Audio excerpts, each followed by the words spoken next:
Hey, it's John Willis again here. My first day at SJ Technologies, just having some fun interviewing a bunch of people, and this is one of my all-time buds. We actually met through DevOps Enterprise Summit through Gene's work, and just kind of connected on like so many concepts and ideas. We've just been chatting about technology for quite a while. Want to introduce yourself, sir?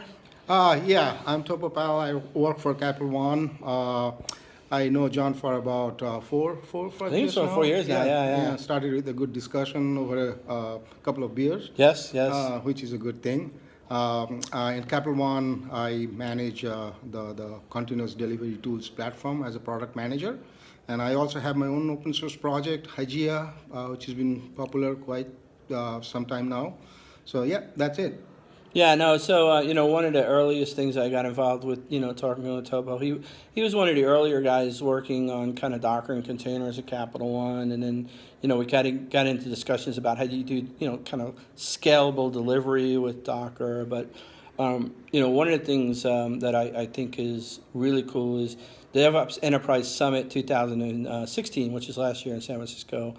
Topo did this amazing presentation about how you guys evolved in continuous delivery, and then ended up with this kind of idea of pipeline as code. But what I love the idea of a clean room. You want to talk about that whole clean Yeah, room? the clean room is so we have been pushing for is everything as source code. Your application is of course source code. Your test is source code. Your infrastructure is source code. We are on cloud, so it had to be source code. Along with that, we are pushing for pipeline as code. That means if your pipeline is coded and you put it in GitHub and then kind of you build the whole software delivery lifecycle based on that definition of the pipeline, which is source control, then there is no manual activities going on. And if you can actually prove out through review process and testing that that pipeline code actually works, you got a concept of a clean room. That means nobody is coming from outside and putting stuff into your pipeline. And if we can certify that pipeline, a lot of issues that we regularly face along with audit and compliance kind of goes away, because all you need to do is kind of certify that pipeline as code.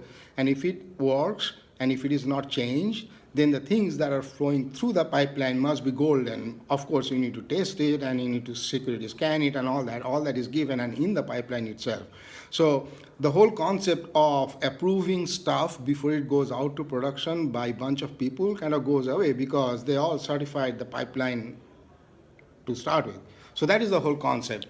Yeah, I know. We've had this conversation about kind of in fintech, right? You got this paradox, right? Like you got to keep up, right? Because it's just insane, right? And all the principles of DevOps about moving faster and all that.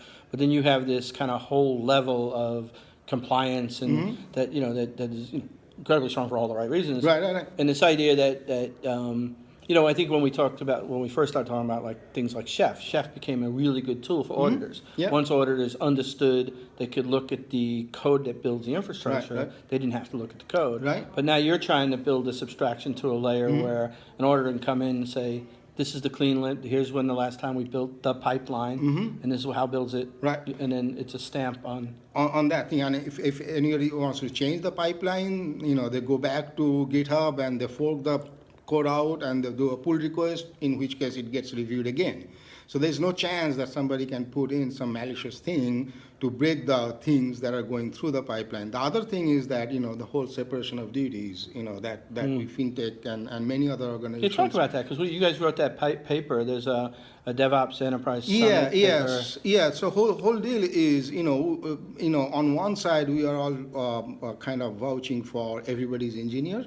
Whether you're ops or dev or QA, doesn't matter. Everybody writes code, so you're engineer. And your infrastructure is code. So there's nobody actually manually building servers on the cloud anymore. Now, given that paradigm, how do you actually implement separation of duties? Separation between who or what, because everybody's writing code.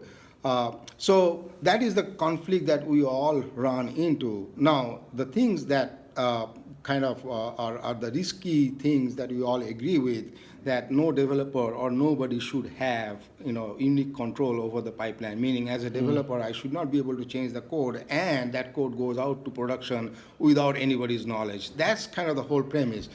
The separation of duty kind of came as an implementation choice to mitigate that risk, right? Now, if you say that we need separation of duties because we need to find out who has access to production, my answer to that is nobody. Yeah, nobody has. Right? Yeah. Yeah. Your DevOps maturity actually is based on how many people have access to your production box. Yeah. If you are fully matured, then you don't need access. Nobody has access. access. So that's our first principle. Nobody has access to production. Second thing is, then how does code go to production? Through this certified pipeline. Right, which is this clean room model. Right, Yeah. the clean room model. So if you have both the things in place in your organizations, then you kind of get away from that separation of duties concept concern because the risk is already mitigated. Right. No, it's brilliant. I mean, it's fun. I mean, you should. Topo did a presentation at the DevOps Enterprise London one early this year, and I'm almost certain you'll be probably doing it in San Francisco. Yes, I will. And at the very least, come to DevOps Enterprise Summit in San Francisco because you get to hang out with Topo and because the thing is. There's a couple of companies, only a really small amount of companies that are just killing it in fintech, and Capital One is definitely one of them. I've been following Capital One from like DockerCon, from the stuff you've been doing, and like they're really they're kind of knocking it hard and how to do this stuff right in fintech. So he's the guy you want to talk to. Thanks, buddy. All right. Thank you.